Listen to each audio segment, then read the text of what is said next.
The sunlight faded into a soft glow as the day's warmth lingered in our living room, a prelude to what I thought would be a joyous evening. Daniel had just stepped out to the garden with Alex, leaving me to catch a moment of solitude. But solitude was the last thing I'd find today. Jenna, Alex's fiancée, lingered behind, her presence like a shadow that chilled the air. I turned to follow Daniel and Alex, but Jenna's voice, icy and sharp, cut through the silence. "Marianne, you might want to sit down for this." Confused, I faced her, noticing the lack of warmth in her eyes. "Is everything okay, Jenna?" She smiled, but it was devoid of any kindness. "Oh, it's perfect. Just thought to let you know you won't be needing to worry about what to wear to the wedding." I blinked, puzzled. "What do you mean?" "You're not invited, Marianne." Her words were blunt, like a slap. "You see, you're not really Alex's mother. It would be embarrassing to have you there." I felt a cold knot form in my stomach. "Embarrassing? Jenna, I've been Alex's stepmother for nearly 2 decades. Her laugh was hollow. "Stepmother, right? But not his real mother, just a reminder of his father's past.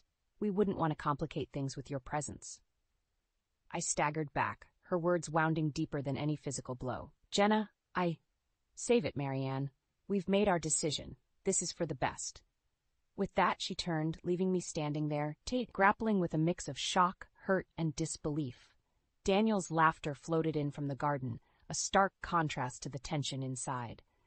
I stood there feeling a profound sense of isolation, as if the family I thought I had was nothing more than a mirage. Gathering my composure, I followed Jenna outside, the weight of her words anchoring me to the spot. Daniel and Alex were deep in conversation, their laughter a balm to the sting of rejection I felt. "Everything okay, Marianne?" Daniel asked, noting my silence. I forced a smile, not wanting to shatter the moment. "Yes, just a lot on my mind."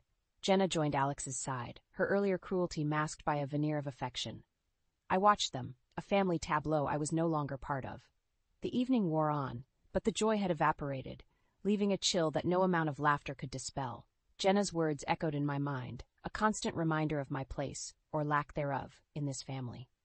As they left, Jenna's parting smile was a dagger, her final words a clear message. I was an outsider, unwelcome in the life I had helped to build. That night, as Daniel slept beside me, I lay awake, staring at the ceiling. The hurt and humiliation churned within me, a storm that promised no easy resolution. Jenna had drawn a line, one that I couldn't cross, even if I wanted to. But as the night deepened, a resolve took root within me. Jenna may have thought she'd won, but I wasn't ready to accept defeat, not yet.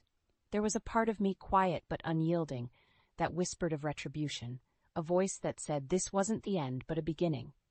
The battle lines were drawn, and I, Marianne, once thought of as just a stepmother, was ready to fight for my place in the family. Jenna's disdain had opened a door to a path I never intended to walk, but now there was no turning back. I closed my eyes, not to sleep, but to envision a future where the wrongs were righted. Jenna had underestimated me, and that was her first mistake. I vowed it would be her last. The morning light streamed through the curtains, casting a warm glow across the room, a stark contrast to the chill in my heart. As Daniel prepared for work, the normalcy of our routine felt like a farce. The revelation from the night before played on a loop in my mind, but I kept my turmoil hidden beneath a practiced smile. My journey with Daniel and Alex began on a canvas of uncertainty, painted with cautious strokes as we navigated the complexities of forming a new family. Daniel, with his gentle eyes and a heart bruised by betrayal, had won me over, not just with his love, but with his unwavering dedication to his son, Alex. Alex was just 8 when I entered their lives, old enough to understand the change, but too young to accept it without reservations. My love for him was immediate, yet I approached with the patience of an artist, knowing that some bonds take time to form. "I'm heading out, Marianne. Sure you're okay?" Daniel's voice pulled me back from my reverie. "Yes, just lost in thought." "Have a good day," I replied, my voice steady despite the storm within. After Daniel left, the silence of the house enveloped me. The walls, once filled with the laughter and warmth of a family, now seemed to echo with Jenna's harsh words. It was in this solitude that I sought refuge in my art studio, where canvases and paintbrushes awaited my touch. Art had always been my sanctuary, a place where my thoughts and emotions could dance freely across the canvas. Today, it offered not just escape, but reflection. Each stroke became a means of processing the pain, the rejection, and the determination to reclaim my place in Alex's life. As I painted, I thought about the first time I met Alex. He had regarded me with a mix of curiosity and apprehension, his young mind trying to place me in the fragmented picture of his family. I remembered our first genuine moment of connection, over a shared love of art. It was through painting that Alex and I had slowly bridged the gap between us, a series of moments that had felt like victories in the silent battles of acceptance. But Jenna's words had cast a shadow over those memories, suggesting that no matter what I did, I would always be on the outside looking in. The thought was a bitter pill, leaving a lingering aftertaste of resentment and sorrow. The hours slipped by, my emotions spilling onto the canvas in a tumult of color and chaos. It was a reflection of my inner turmoil, a visual representation of the battle I was preparing to fight. As the day waned, I cleaned my brushes, my resolve hardening. Jenna had underestimated the bond I shared with Alex and Daniel. She saw me as a threat, an obstacle to be removed, but she didn't understand the depth of our connection. Dinner that evening was a quiet affair, Daniel sensing my mood but not pressing. The unspoken tension hung between us like a thick fog, our conversations skirting around the edges of the truth. Afterward, I found myself wandering to Alex's old room, now a guest room seldom used. Memories cluttered the space like the scattered toys and books of his childhood. It was here, among these echoes of the past, that my resolve crystallized. Jenna had ignited a fire within me, one that burned with the need for justice and recognition. I wouldn't let her cruelty define my place in this family or dictate the terms of my relationship with Alex. As I stood in the quiet of Alex's room, a plan began to form, a way to expose Jenna's true nature and protect the family I loved. It was a risky path, fraught with potential heartache, but the stakes were too high to back down. I closed the door behind me, the decision made. It was time to fight back, to reclaim the narrative Jenna sought to control. The battle lines were drawn, and I was ready. The next move was mine, and I intended to make it count. As dawn broke, the house lay in a heavy silence, a prelude to the storm that was brewing. Today was the day I decided to confront Alex about Jenna's behavior and the disparaging housekeeper comment. My heart raced with a mixture of dread and determination. The thought of facing my stepson, whom I had raised with love and care, over such a painful issue was daunting but necessary. Daniel and I had agreed to speak with Alex together. Unity was our strength, and in this matter, we stood undivided. Daniel's support was my anchor, his calm demeanor a counterbalance to the tempest within me. "Are you sure about this?" Daniel asked, concern etching his features as we sat at the kitchen table, waiting for Alex to arrive. "Yes," I replied, my voice firmer than I felt. "We need clarity. We can't let Jenna drive a wedge through our family." When Alex walked in, the tension was palpable. His usual easy demeanor was replaced by a cautious wariness. He sensed the seriousness of the situation, his gaze flickering between Daniel and me. "Alex, we need to talk about Jenna's comments the other day," Daniel began, his tone measured but firm. Alex stiffened, his defenses rising. "What about them?" "Her saying Marianne isn't welcome at the wedding, and calling her a housekeeper. It's hurtful and unacceptable," Daniel continued, the hurt clear in his voice. Alex's expression hardened. "Jenna has her reasons. She believes family should be at the wedding, and Marianne isn't blood." I caught my breath, the sting of his words sharper than I anticipated. "Alex, I may not be your biological mother, but I've loved and cared for you as my own. Does that mean nothing?" He avoided my gaze, a sign of his inner conflict. "It's not about that. Jenna's just traditional." "Traditional?" I echoed, disbelief coloring my tone. "Or is it her way of asserting control, of excluding me from our family?" Alex shifted uncomfortably, a crack in his facade appearing. "It's complicated. Jenna has strong opinions about family dynamics." "Strong opinions shouldn't justify cruelty or exclusion," Daniel interjected, his disappointment evident. "We're supposed to be a family, Alex. That includes Marianne." The conversation spiraled, with Alex defending Jenna's actions and us trying to make him see reason. But beneath his arguments, I sensed a deeper unease. Jenna's influence was strong, but it wasn't absolute. There were moments, fleeting and fragile, where Alex seemed to waver, his conviction faltering. As the confrontation reached its peak, with voices raised and emotions raw, a painful realization dawned on me. This wasn't just about Jenna's disdain or Alex's acceptance of it. It was a test of our family's resilience. Could our bonds withstand the strain, or would Jenna's malice tear us apart? In the end, Alex left, the chasm between us wider than ever. Daniel and I sat in the aftermath, the weight of the encounter heavy on our hearts. "We had to try," Daniel said, reaching for my hand. "For our family." I nodded, tears brimming in my eyes. "I know, but it feels like we're losing him." Daniel pulled me into his arms, offering comfort in the silence. "We won't give up on Alex. We'll find a way through this." As I leaned into Daniel's embrace, a mix of sorrow and resolve settled within me. Jenna had drawn the battle lines, but the war was far from over. I would fight for Alex, for our family, even if it meant facing my own heartache head-on. The confrontation had laid bare the fractures within our family, but it had also steeled my resolve. Jenna's manipulations had ignited a fire within me, a determination to protect my family at all costs. The path ahead was uncertain, fraught with challenges, but I was ready to stand my ground, to mend what had been broken, and to reclaim the son I had lost to Jenna's influence. The days that followed the confrontation with Alex were marked by a heavy silence in our home. The air was thick with unsaid words, the tension like a tightrope stretched to its limit. Daniel and I moved through our routines with a semblance of normalcy, but the undercurrent of worry was palpable. Alex hadn't reached out since our argument, and the distance felt like miles instead of the few blocks that separated our homes. I spent my days in my studio, the blank canvases mocking me with their emptiness. Where I once found solace in my art, I now found a void. The colors seemed less vibrant, the brushes heavier in my hand. My thoughts were consumed by Alex and Jenna, their rejection like a constant shadow darkening my creativity. One afternoon, as I stared at a half-finished painting, the phone rang, shattering the silence. My heart leapt, a part of me hoping it was Alex, calling to bridge the gap between us. But it was Daniel, his voice tight with strain. "Marianne, can you come to my office? We need to talk. It's about Alex." The urgency in his voice sent a chill down my spine.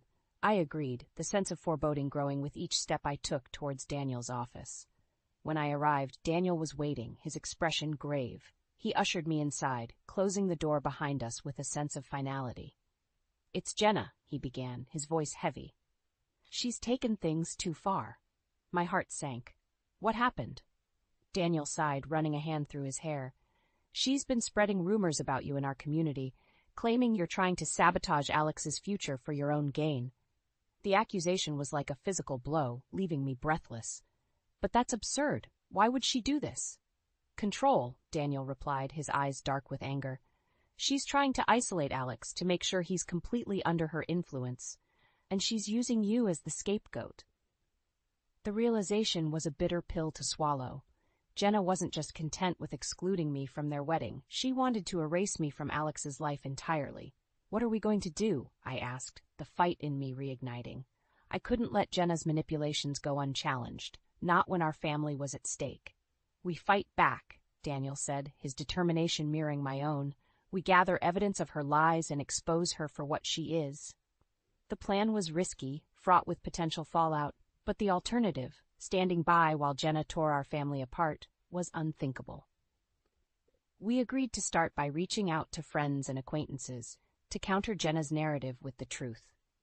As the days passed, we pieced together a clearer picture of Jenna's campaign against me. Her lies were insidious, designed to sow doubt and discord among those who knew us. But with each conversation, with each piece of evidence we gathered, the tide began to turn.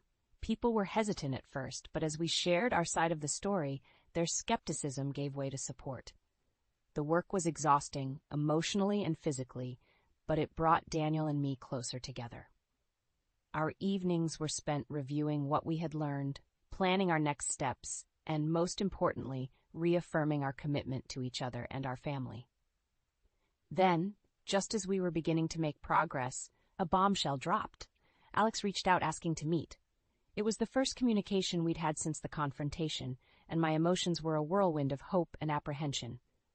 As we sat across from Alex in our living room, the air thick with unspoken questions. I saw the conflict in his eyes. Jenna's influence was still there, but so was the son I knew and loved. "Mom, Dad," he began, his voice uncertain. "I think we need to talk." The use of mom was a lifeline, a glimmer of the Alex I remembered. As he spoke, outlining his doubts about Jenna and her actions, I felt a door opening, a chance to mend the fractures in our family. The fallout from Jenna's machinations was far from over, but this moment, this conversation, was a beginning. It was a chance to fight for our family, to pull Alex back from the brink, and to stand united against the storm Jenna had unleashed. The path ahead was uncertain, the challenges daunting, but with Alex reaching out, we had hope.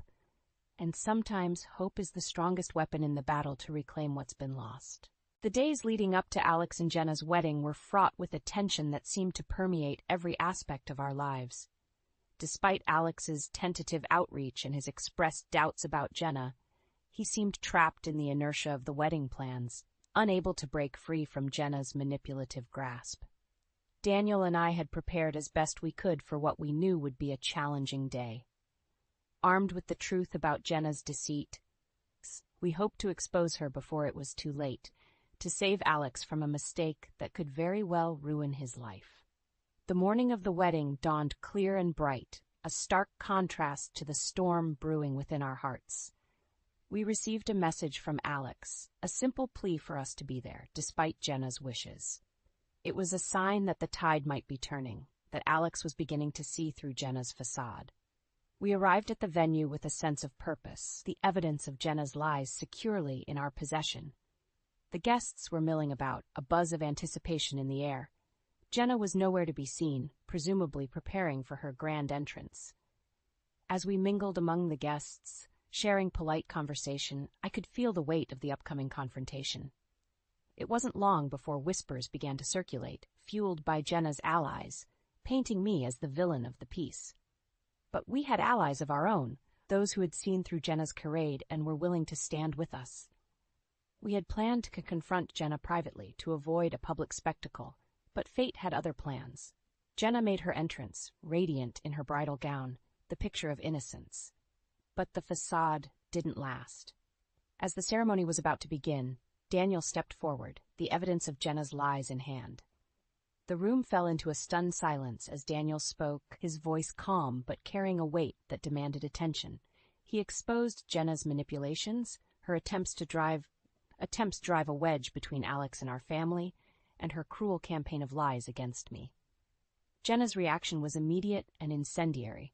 She denied everything, her voice rising in anger as she accused us of trying to ruin her special day. But the evidence was irrefutable, and as the guests murmured among themselves, it was clear that Jenna's deceit was laid bare for all to see. Alex stood frozen, the conflict evident on his face. It was a moment of reckoning, a chance for him to finally see Jenna for who she truly was. The confrontation escalated, voices raised in accusation and defense, until suddenly, Alex spoke. His voice cut through the chaos, a beacon of clarity in the tumult. "Enough!" he exclaimed. "I can't do this. I can't marry someone who would go to such lengths to hurt the people I love." The room fell silent, all eyes on Alex as he turned to face Jenna. "I was blind," he continued. "Blinded by love, or what I thought was love. I see now the pain you've caused, and I can't be a part of that." Jenna's face crumpled, her facade crumbling as she realized her schemes had backfired. The wedding was called off, the guests departing in a whirl of whispered speculations and shock. As the dust settled, Alex approached Daniel and me, his expression one of remorse and relief. "I'm sorry," he said, his voice thick with emotion. "I see now what she was doing. Thank you for not giving up on me." The wedding fiasco was a turning point, a painful but necessary catharsis that cleared the way for healing. Jenna had shown her true colors, and in doing so had freed Alex from her grip. We left the venue together, a family once more united, not by blood, but by the bonds of love and forgiveness. The road ahead would be challenging, but we faced it together, stronger for the trials we had overcome. The wedding fiasco was not just the end of Alex and Jenna's relationship. It was a new beginning for us all, a chance to rebuild and to look forward to a future free from manipulation and deceit. In the aftermath of the wedding that wasn't, our family found itself in a delicate state of rebuilding. Alex, freed from Jenna's manipulative clutches but bearing the weight of his actions, sought redemption in the eyes of those he had wronged. The fallout from Jenna's deception left scars, visible and invisible, that we all worked to heal. Alex's return to the fold was tentative at first. The rift his relationship with Jenna had caused wasn't easily mended, but Daniel and I welcomed him back with open arms, ready to forge a new path together. It was a time of honest conversations, of apologies and acceptance, as we navigated the complexities of our renewed relationships. "I was so lost," Alex admitted one evening, as we sat together in the living room, a space once fraught with tension now filled with tentative hope. "I let her words and actions dictate how I saw everyone, even you, Marianne. I'm so sorry." His apology was heartfelt, and I saw in his eyes the sincerity and the regret. "We all make mistakes, Alex," I responded, my voice steady despite the emotion welling up inside. "What matters is that we learn from them and move forward." Daniel, ever the pillar of strength, added, "We're your family, Alex. Nothing can change that. We stick together through thick and thin." The journey to reconciliation was not without its challenges. There were moments of awkwardness, of revisiting old wounds, but there was also laughter and shared memories, reminders of the bond that had held us together through the years. As Alex worked to rebuild his life, distancing himself from the toxic influences that had led him astray, I found myself at a crossroads. The ordeal with Jenna had drained me, leaving me to question my place in the world, both as an artist and as a stepmother. Yet, it was through this period of reflection that I rediscovered my passion for painting. The studio, once a place of solace, became my sanctuary again, the canvases and paints my companions in healing. My art, which had suffered under the weight of Jenna's machinations, flourished anew, each stroke a testament to the resilience of the human spirit. Word of my work began to spread, buoyed by the support of friends and the community that had rallied around us during our time of need. Opportunities arose, unexpected and exhilarating, as galleries and collectors expressed interest in my paintings. Daniel, seeing the light return to my eyes with each new piece I created, encouraged me to pursue my art full-time. "This is your moment, Marianne," he said one day, his eyes brimming with pride. "Your talent, your passion, it deserves to be seen by the world." And so I took a leap of faith. I left my job, dedicating myself to my art, to the stories I wanted to tell through color and form.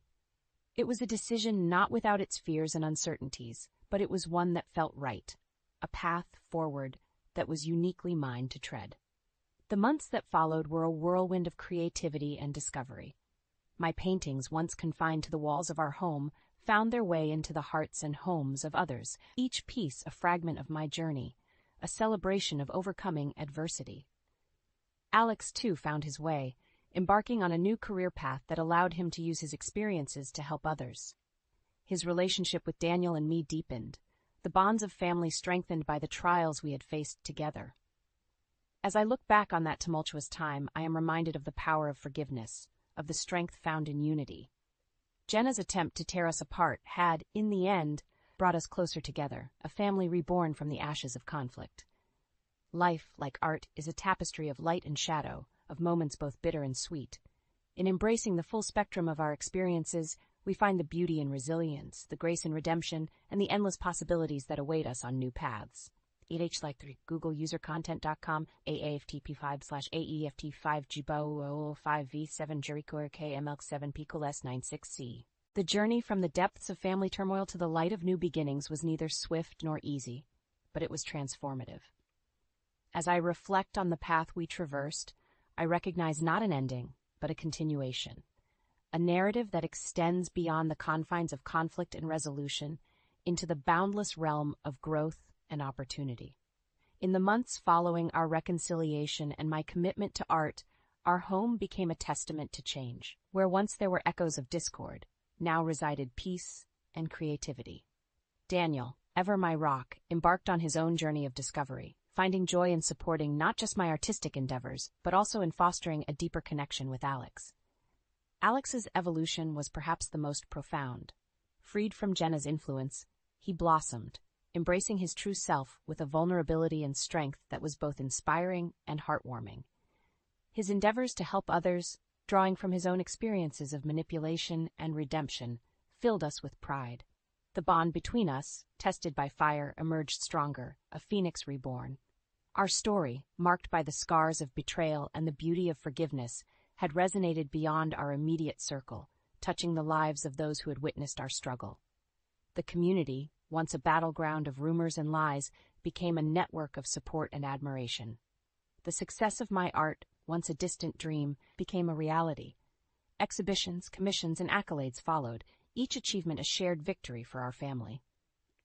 The themes of my work, influenced by our journey, spoke of resilience, hope, and the enduring power of love, resonating with an audience far wider than I had ever imagined.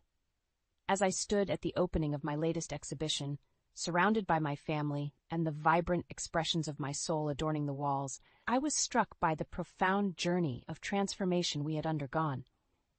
This was not the end of our story, but a new chapter, rich with potential and promise.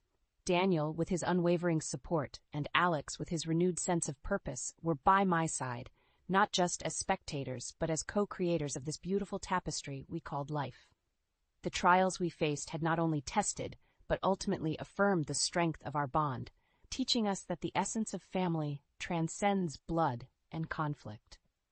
Looking ahead, the future was a canvas, vast and unmarked, waiting for us to cast our dreams upon it. With brushes in hand and hearts united, we were ready to paint a masterpiece of our own making, filled with the colors of joy, the textures of growth, and the light of love. This chapter of our lives, marked by pain, redemption, and artistic rebirth, was a testament to the indomitable spirit of the human heart. It was a reminder that out of darkness comes light, and from the shadows we can emerge, not diminished, but emboldened to face the dawn of new beginnings. As the evening drew to a close, I realized that our story, with its twists and turns, its lows and highs, was a beacon for anyone navigating the stormy seas of life. It was a narrative of hope, a declaration that no matter how fierce the tempest, the sun awaits to bathe us in its warmth and light. In the end, our journey was not just about overcoming adversity, but about embracing the beauty of the life that lay before us, rich with possibility and enlivened by love. This was not the end, but a beautiful, ongoing emergence from the shadows into the brilliant light of day. I stared in disbelief at Olivia, my daughter-in-law, standing over the toilet with my antique diamond earrings dangling from her fingers. Her face drained of color as our eyes met. I was just admiring them, she stammered, her voice trembling. In my bathroom, with the door closed? I challenged, my heart pounding. Those earrings were the last gift from my late husband before cancer took him. Olivia swallowed hard. I'm sorry, I shouldn't have. You're right, you shouldn't have, I snapped, snatching the earrings from her grasp. How dare you go through my private things? Her eyes narrowed. It's not like you even wear them anymore. The callous remark stung. Ever since my son Bryce had married this young woman 2 years ago, I'd noticed a steady progression of disrespect and entitlement from her. At first, she'd seemed so sweet and caring, the perfect girlfriend-turned-wife for my beloved boy. But lately, her true colors were becoming impossible to ignore. Mom? What's going on? Bryce appeared in the hallway, his eyebrows furrowed with concern. Olivia immediately played the victim. Your mother is overreacting. I was just looking at her jewelry. I shot her a withering look. She had my earrings and was about to flush them down the toilet. What? Bryce's jaw dropped as he turned to Olivia. Is that true? She scoffed in feigned indignation. Of course not. Why would I do that? The denial only infuriated me more. Don't lie. I caught you red-handed. Bryce held up his hands, clearly overwhelmed by the confrontation between us. Ever the peacekeeper, just like his father. Okay. Let's all just calm down, he urged. I'm sure there's been a misunderstanding. A misunderstanding? After what I'd witnessed? My own son was making excuses for her repetitive, concerning behavior. I took a deep breath, fighting the swell of anger and disappointment. Bryce had always been so kind-hearted, so loyal to family. How could he be so blind to the truth about his wife? Bryce, you need to have a serious talk with your wife about respecting boundaries and people's property, I stated firmly. This has gone too far. Olivia jutted out her chin defiantly. I don't need to be scolded like a child. As the two continued bickering, I clutched the earrings tightly in my fist, wondering just how far Olivia's disrespect would go. and what I'd have to do to make her see the consequences. A few days after the earrings incident, Bryce dropped another bombshell over dinner. "Olivia and I are going to move in here for a little while," he announced casually, as if discussing the weather. I nearly choked on my food. "Excuse me? You're moving back in?" Olivia nodded sweetly. "Just until we can get back on our feet financially." "How long is a little while?" I pressed, my voice tight. "The last thing I wanted was that woman living under my roof again." Bryce shrugged. "A couple months, tops. My job cut my hours, and Olivia's paycheck barely covers her student loans." Of course, the classic excuse. I bit back a sarcastic remark, forcing a strained smile. "Well, I suppose that would be all right, for a short period." 2 months turned into 4, then 6. All the while, Olivia treated my home like a hotel, lounging about and leaving messes everywhere for me to clean up after her. The disrespect was maddening. "Don't you have any pride?" I finally erupted one morning, gesturing at the pile of dishes and clutter she'd left in the living room. "This isn't how I raised your husband." Olivia rolled her eyes. "Relax, Francine. I'll get to it later." "It's Mrs. Lawrence to you," I snapped. "And later isn't good enough. This is my house." She sneered. "Well, I'm Bryce's wife. I have as much right to be here as you." The audacity of that comment left me speechless. As much right? I was the homeowner, the one allowing them to stay rent-free out of the goodness of my heart. When Bryce returned home, I wasted no time venting my frustrations. "Your wife is being completely disrespectful and lazy," I fumed. "If she's not going to follow the house rules, she needs to find other arrangements." To my dismay, Bryce simply made more excuses for her behavior. "Come on, Mom. You know how stressed she is with her job situation right now. Cut her some slack." "Some slack?" I threw up my hands. "I'm already doing her a favor letting you both stay here. The least she could do is be a decent house guest." Bryce sighed heavily. "Look, we'll try to help out more around here. But you've got to ease up. All this negativity towards Olivia is pushing her away." "Pushing her away?" The sheer audacity of his words left me stunned, as if I were the one being unreasonable. Over the following weeks, Olivia's entitled, lazy behavior only worsened. She'd lounge around all day while I cleaned up after her messes. Petty arguments became frequent as I struggled to lay down boundaries in my own home. The stress was becoming overwhelming. One evening, I finally reached my breaking point. Gathering the last shreds of my patience, I cornered Bryce in the kitchen. "This situation isn't working," I stated bluntly. "Olivia has got to go, or I'll be forced to take legal action." Bryce's eyes widened in disbelief. "You're going to kick out your own son? Over some household chores?" I shook my head, my voice strained. "Don't make this about you, Bryce. Your wife is the problem here. She's shown nothing but disrespect in my house." As the argument escalated, Olivia came sauntering in with a smug grin. "Having a family meeting without me?" she taunted. That insufferable, entitled attitude, something had to give before I lost control completely. But Bryce was too blinded by love to see the truth about his wife's despicable nature. I could feel my control over the situation rapidly slipping away. The tension in the house was becoming unbearable.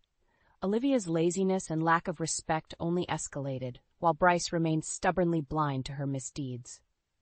I felt like a prisoner in my own home. One night, Bryce dropped another bombshell during dinner. "Olivia and I have decided to stay a while longer," he announced cautiously, "at least until we can afford our own place again." I stared at him in disbelief. "You're kidding, right? You've been mooching off me for 6 months already." Olivia scowled at my choice of words. "We're not mooching. This is difficult for us too, you know." "Difficult?" I scoffed. "All you do is lounge around while I clean up after you. This is my home, not a hotel." "Mom, please," Bryce began, using that infuriatingly placating tone. "We're just asking for a little more time. Where else are we supposed to go?" I opened my mouth to protest, but Olivia swiftly cut me off.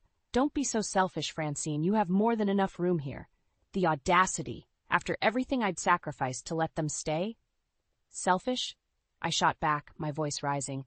"I'm the one who's opened her home to you. All I ask is for some basic respect and courtesy in return." Olivia rolled her eyes dramatically. Here we go again with the nagging. That arrogant, dismissive attitude was the final straw. I slammed my fist on the table, making them both jump.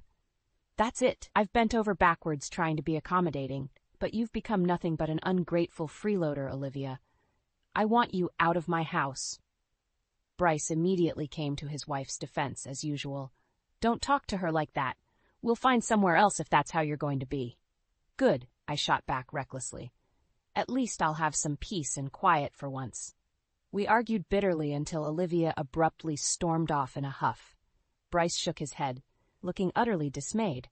"This has gotten way out of hand, Mom. If you can't be civil to my wife, maybe it is best we make other arrangements." His words struck me like a physical blow. Was he truly choosing Olivia over his own mother? After everything I'd done for them, the thought crushed me. I suddenly felt very old and alone. I don't want that, Bryce," I managed, struggling to keep my composure. "But your wife refuses to show any respect in my own home. I'm at my wit's end here." He sighed heavily. "Then I don't know what to tell you.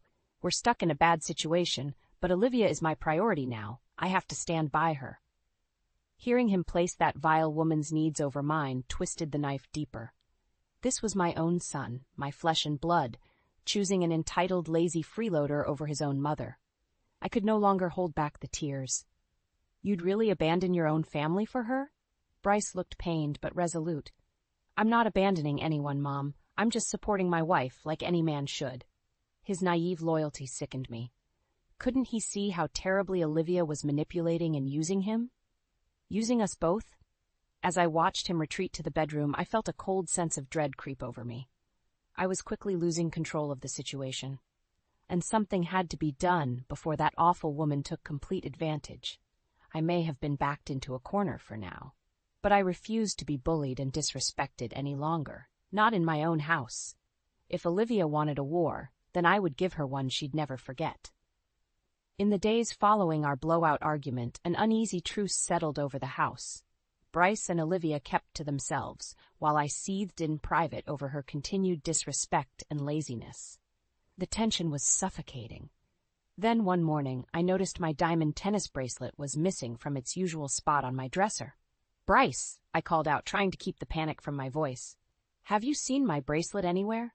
He poked his head into the bedroom with a quizzical look. "No. Why would I have your bracelet?" "Well, it's gone missing," I replied tersely, "and the only other person who's been in my room is Olivia." Bryce's expression hardened at the implied accusation. "You're not seriously thinking Olivia took it, are you?" "Of course not," I lied, struggling to keep my cool. "But it wasn't just misplaced. That bracelet was my late husband's last anniversary gift to me." A flicker of concern crossed his face, but he quickly smothered it. "Look, I'm sure it'll turn up somewhere. But accusing Olivia of taking it is really messed up, Mom." I opened my mouth to protest, but the sound of the bathroom door opening cut me off. Olivia emerged, her eyes going wide like a deer in headlights when she saw us. "Everything okay?" she asked in an artificially sweet tone. "No, everything is not okay." I snapped before Bryce could respond. "My diamond tennis bracelet is missing. The one Dad gave me right before he—" My voice caught in my throat as the implication hit me. If Olivia had stooped so low as to take that priceless, sentimental piece of jewelry. Bryce looked utterly bewildered. "Olivia wouldn't take your bracelet, Mom. You're overreacting." But I could see the panic flickering in Olivia's eyes as the realization of being cornered set in. "Well?" I pressed, taking a step towards her. "Do you have anything to say for yourself?" Her expression hardened. "You've already made up your mind about me, haven't you? Why should I even bother defending myself?" "Because you're accusing my wife of being a thief," Bryce interjected heatedly. Olivia whirled on him. "No, Bryce, let her rant. Let her make a fool of herself for once." The sheer audacity of her denial left me stunned. She was such an expert liar and manipulator, so skilled at twisting the narrative to her advantage. "You little brat," I seethed, barely able to contain my rage. "I know you took it. Your greedy eyes have been all over my jewelry from day one." Bryce quickly stepped between us, playing peacemaker as usual. "Enough! This arguing has to stop now. I'll stop when that gold-digging wife of yours stops stealing from me," I shot back recklessly. Olivia's eyes went wide with feigned hurt. "How dare you?" But I could see the cracks in her facade, the briefest flicker of panic and guilt that told me everything I needed to know. She had taken that bracelet and likely many other valuables over these past months. The realization made my blood boil. Not just disrespect anymore, but outright theft from her own family. I'd been more than patient, more than accommodating, only to be repeatedly stabbed in the back. If Bryce wasn't going to put his foot down, I knew I'd have to take matters into my own hands. Enough was enough. "We're going to get to the bottom of this," I stated, struggling to keep my voice steady. "And if you are responsible, Olivia, there will be consequences, serious ones." She opened her mouth as if to protest, but seemed to think better of it. A tense, furious silence stretched between us all. I could feel control of the situation rapidly slipping through my fingers, but I'll be damned if I'd let that deceitful little schemer take advantage of me in my own home any longer. After the confrontation over my missing bracelet, the atmosphere in the house was utterly toxic. Bryce remained stubbornly defensive of Olivia, refusing to even entertain the possibility that she had stolen from me. "You're letting your grudge against her cloud your judgment," he accused after another heated argument. "Olivia may be a lot of things, but a thief? Come on, Mom." His blind loyalty infuriated me to no end. How could he not see through her manipulative lies and excuses? "Then where is my bracelet, Bryce?" I challenged. "It didn't just sprout legs and walk away." He shook his head in exasperation.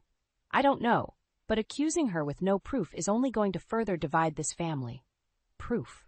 The word rang in my ears like a whispered taunt.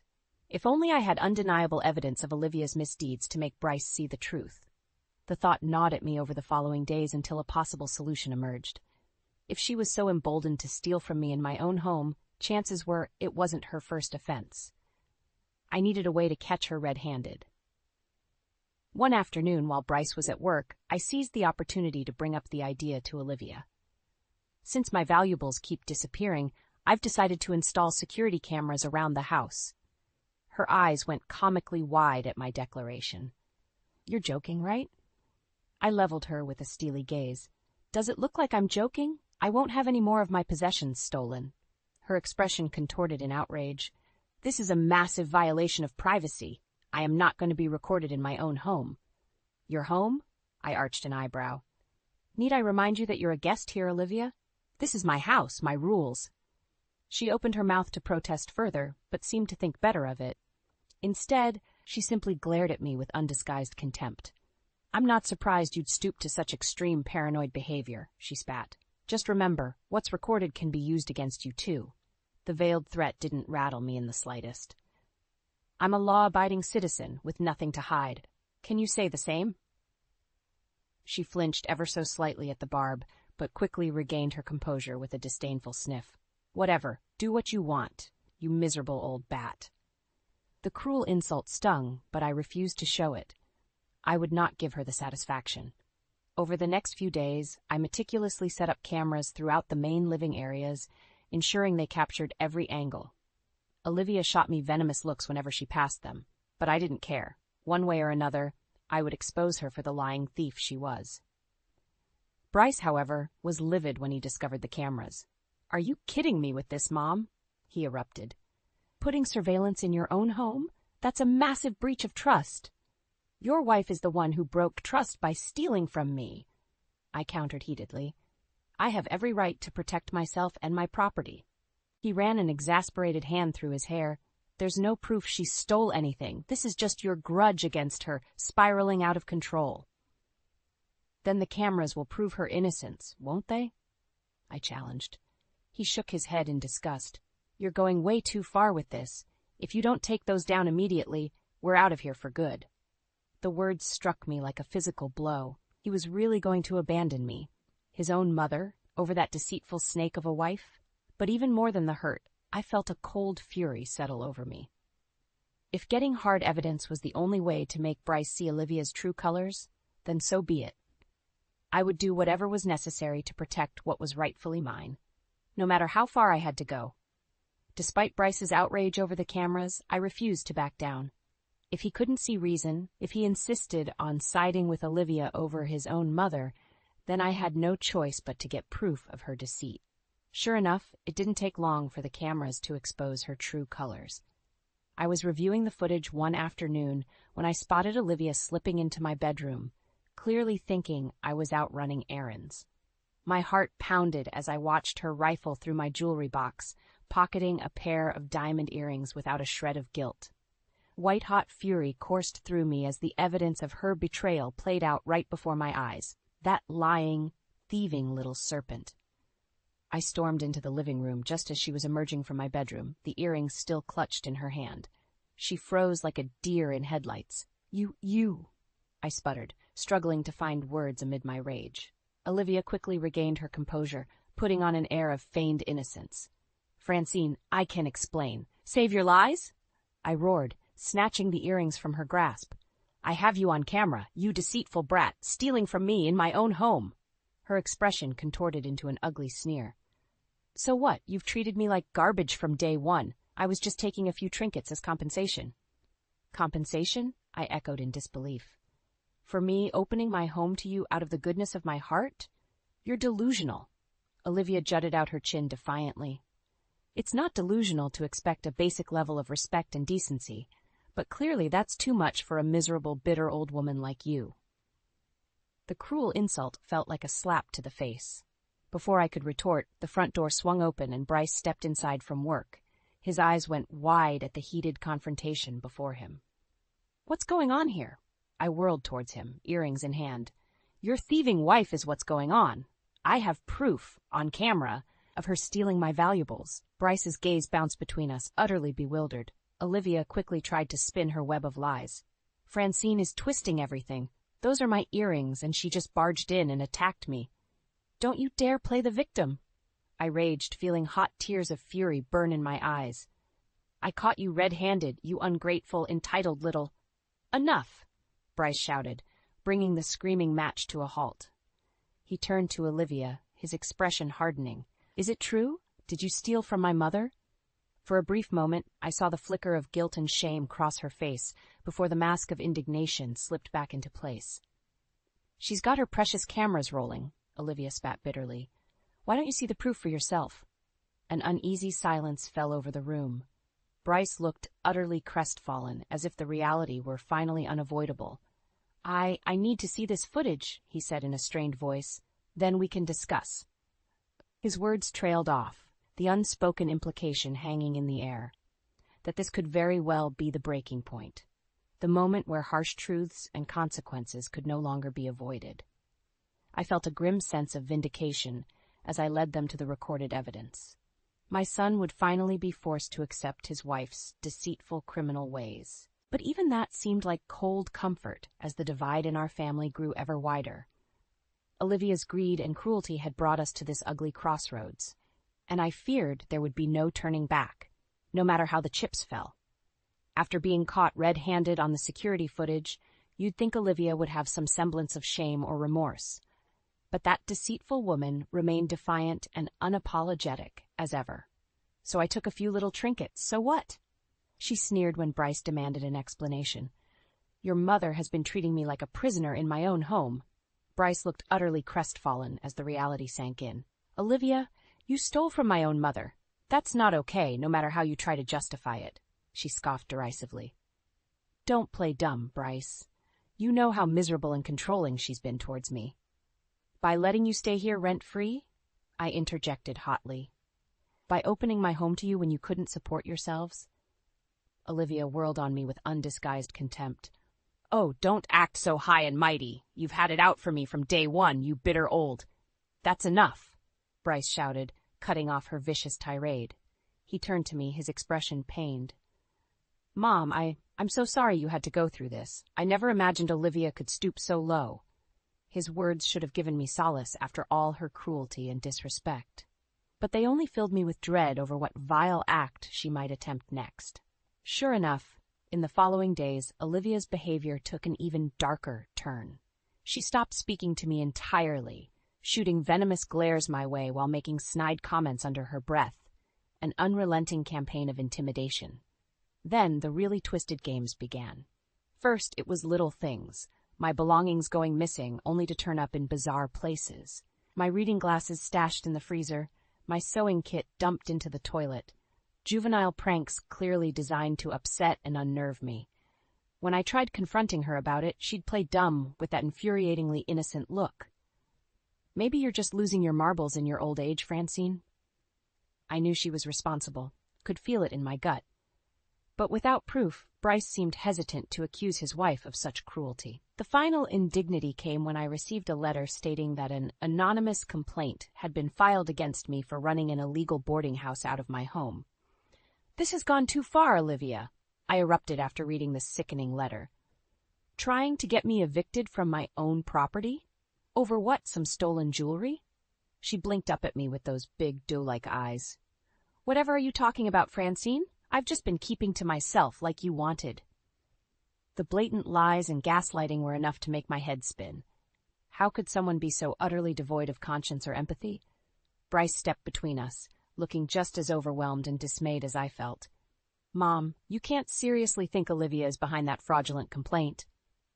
"Of course I do," I shot back, fighting the urge to slap that smug look off Olivia's face.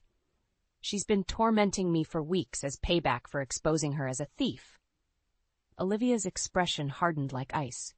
"You're the one making ridiculous accusations with no proof, as usual. I'm just the victim here." The audacity of her playing the victim after all she'd put me through, it was unforgivable, unconscionable. In that moment, something inside me finally snapped. I would no longer be bullied and tormented by this vindictive, entitled little monster. Not in my own home. If she wanted a war, then she had better be ready for the fight of her life. Because this time, I would not back down until I had justice, no matter what it took. After Olivia's cruel attempt to have me evicted, I knew I had to take decisive action. Her escalating campaign of intimidation and torment had gone too far. It was time to fight fire with fire. First order of business was gathering all the evidence I had, the footage from my security cameras, documentation of her pranks and missing valuables, even that fraudulent complaint letter. I compiled it all meticulously into a file, my hands shaking with rage and determination. Next, I paid a visit to the best lawyer in town, a stern, no-nonsense woman named Patricia. She listened intently as I laid out Olivia's pattern of abuse and theft. "This is a clear-cut case of harassment and exploitation of an elder," Patricia stated after reviewing my evidence. "Not to mention the stolen valuables could constitute grand larceny charges." Relief washed over me at her blunt assessment. Finally, someone who could see the situation for what it was. "So you'll take my case? Against my daughter-in-law?" Patricia's expression was grim but reassuring. "I don't tolerate anyone who preys on and mistreats the vulnerable. Miss Lawrence, this girl needs to be stopped by any legal means necessary." With those words, I felt a weight lift off my shoulders. The prospect of having the law on my side, of finally getting justice, was immensely empowering. Olivia wouldn't know what hit her. When I returned home, Bryce and Olivia were waiting with matching looks of concern. "Where have you been?" Bryce asked apprehensively. "We were starting to worry when you didn't answer your phone." I leveled a look at Olivia, filled with a new sense of emboldened calm, dealing with something I should have handled a long time ago. Her brow furrowed with a flash of unease. What's that supposed to mean? Instead of answering, I pulled out the paperwork Patricia had prepared and slid it across the table. "A restraining order petition?" Bryce sputtered, quickly scanning the documents. "And intent to pursue charges for theft and harassment?" Olivia's eyes went wide with panic. "You're insane! You can't do this!" "I am well within my rights," I stated firmly. "I have more than enough evidence of your despicable behavior, your cruelty and disrespect towards me in my own home." She opened her mouth, but seemingly thought better of protesting. A look of cold fury contorted her features. "This is a mistake, Francine," she hissed through gritted teeth. "A huge mistake." Bryce's expression was utterly crestfallen as he looked between us. I can't believe it's come to this. Mom, are you sure this is what you want?" My gaze remained steely. "Your wife has given me no choice. I will not be intimidated or taken advantage of any longer, not after everything I've sacrificed." An uneasy silence fell over the room. Olivia looked like she wanted to lash out, to rage and hurl insults, as she always did, but she seemed to recognize the severity of the situation. Finally, Bryce spoke up in a hoarse whisper. "I don't know what to say, except that I'm so sorry you felt forced into this, Mom. I really hoped Olivia and I could make things right." A pang of sadness tugged at my heart to see my only son so utterly defeated. but I knew in that moment that I had to remain resolute to protect myself at all costs from his manipulative wife. "I'm sorry too, Bryce," I replied, hiding the waver in my voice, "but your wife made her choices, and now she'll have to face the consequences."